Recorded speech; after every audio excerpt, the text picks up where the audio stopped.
What's up YouTube? Today I have a quick tutorial on how to change your inner barrel and bucking on your Tokyo Marui Hi Cappa pistol. This process is going to be very similar for most Hi Cappa pistols. So first thing you want to do is identify the little notch on the slide just behind the slide catch notch. Then pull the slide back until this notch lines up with the slide catch. Then you can easily push out the slide catch and the slide will come right off just like this.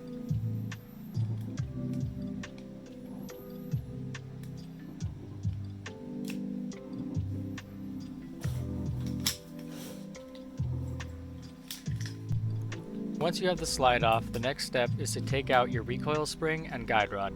This step can be a bit tricky, so what I do is squeeze the guide rod and the guide rod plug together until I have enough clearance to slide the assembly out like so. Make sure you have a very good hold on the assembly when compressing the spring because it can and will shoot across the room if you lose your grip. I would recommend wearing some eye protection during the step as well. Then you can just slide your outer barrel, inner barrel, and hop-up assembly right out of the front of the slide, and the inner barrel and hop-up will just pull right out of the outer barrel. Next thing we want to do is remove the inner barrel and the bucking from the hop-up unit. To do this, you will simply need to remove the two Phillips head screws that are holding the hop-up unit together and gently pry the hop-up unit open. It will kind of crack open in half, kind of like a little shell. Now you can replace your inner barrel and bucking, or you could just maintain your bucking by cleaning it and relubing it at this step. To remove the bucking, just gently wiggle it off of the barrel.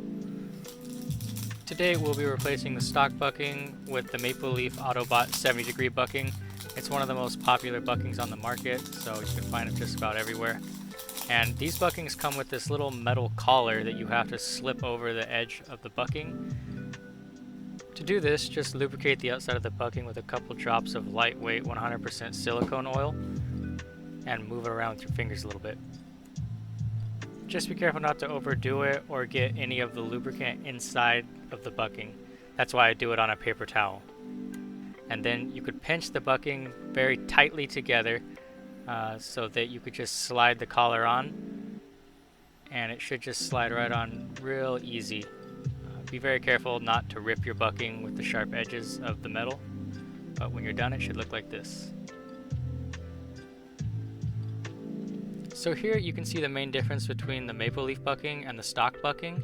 The stock bucking only has one point of contact on the BB, which you can see is that little bump, and the Maple Leaf bucking has 2 points of contact, which is this kind of little delta point shape on the inside of the bucking. Now putting the bucking on is fairly simple, but you need to make sure that you line up the little ridge on the inside of the bucking with the little groove on the outside of the barrel.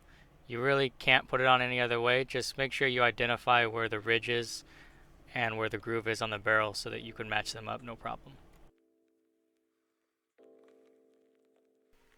Now just slide the bucking on all the way until the edge of the bucking locks into the little groove around the barrel. Everything should sit firmly in place. It shouldn't be sliding up and down at this point. Now, before reassembling everything, I highly suggest cleaning any potential grease out of the bucking and cleaning any debris from manufacturing out of the barrel. Because if you put it all back together and it's dirty, then you're just going to have really inaccurate and imprecise shots. To do this, I just use a Q-tip to make sure the bucking is completely dry and completely clean. And then you could run a little cleaning rod with some lint-free paper towel through the barrel until you see it come out completely clean. Now when we begin reassembling, make sure that your bucking still has some silicone oil on the outside of it. Mine still does, so I didn't have to relube it, but if you accidentally wiped all yours off, then you could just relube it here. Now grab the side of the hop-up that has a little window cut out of it and match the knob on the outside of the bucking with the window and press it into place. Now make sure the knob has been fully pushed through the window so that the bucking sits flush with the hop-up. Next, we will attach the hop-up arm. This little piece will move up and down with the hop wheel to put more or less pressure on the bucking.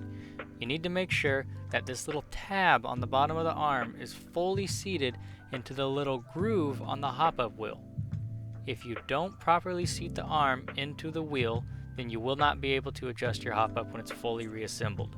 It should look something like this. Now, just grab the other side of the hop-up and sandwich it together. Make sure that both sides match the same shape, and when you start to sandwich it together, just give it a little bit of pressure and wiggle the barrel back and forth a little bit until everything locks into place. You should be able to tell when everything is in place because there won't be any gaps in the seams of the hop-up. Everything should be sitting flush. Now, just put the 2 screws back into the hop-up unit. Make sure they're firm, but don't over tighten them because the metal is pretty cheap on the hop-up units and you could easily strip the threads.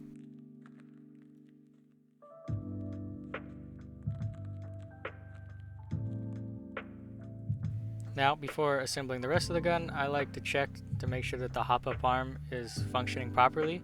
So just spin the wheel back and forth and make sure you can see the arm going up and down.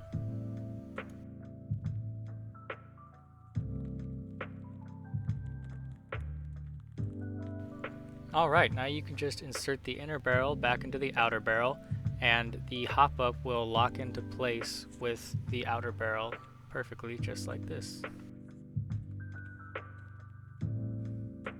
Now slide this entire assembly backwards through the front of the slide and slide it all the way back until it sits up against the nozzle.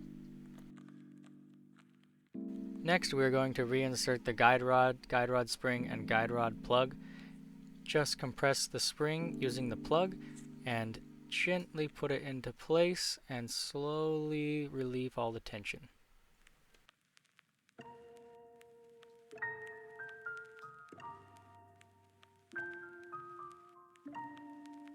Now the last step is to put the slide back on the lower and put the slide catch back in. I like to keep everything upside down for this part so nothing moves out of the way. Just wiggle the lower onto the slide a little bit until you feel it start to lock into place, and then slide it all the way back to that little notch that you saw at the beginning of the video. And once it's sitting perfectly in that little notch, go ahead and slide the slide lock back into place.